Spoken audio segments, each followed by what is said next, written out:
جب تمہارے پروردگار نے فرشتوں سے کہا کہ میں مٹی سے انسان بنانے والا ہوں، جب میں اس کو درست کر لوں اور اس میں اپنی روح پھونک دوں تو اس کے آگے سجدے میں گر پڑنا، سو تمام فرشتوں نے سجدہ کیا مگر ابلیس کہ وہ اکڑ بیٹھا اور کافروں میں ہو گیا۔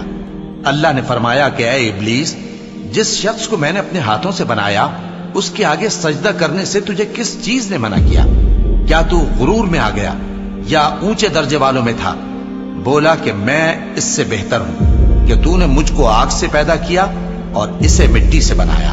فرمایا بس یہاں سے نکل جا، تو مردود ہے اور تجھ پر قیامت کے دن تک میری لعنت پڑتی رہے گی۔ کہنے لگا کہ میرے پروردگار، اچھا تو مجھے اس روز تک کہ لوگ اٹھائے جائیں مہلت دے۔ فرمایا کہ تجھ کو مہلت دی جاتی ہے اس روز تک جس کا وقت مقرر ہے۔ کہنے لگا کہ مجھے تیری عزت کی قسم، میں ان سب کو بہکاتا رہوں گا سوائے ان کے جو تیرے چنے ہوئے بندے ہیں۔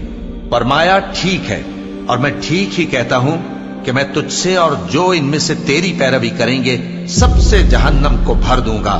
اے پیغمبر، کہہ دو کہ میں تم سے اس کا صلہ نہیں مانگتا اور نہ میں بناوٹ کرنے والوں میں ہوں۔ یہ قرآن تو اہل عالم کے لیے نصیحت ہے، اور تم کو اس کا حال کچھ وقت کے بعد معلوم ہو جائے گا۔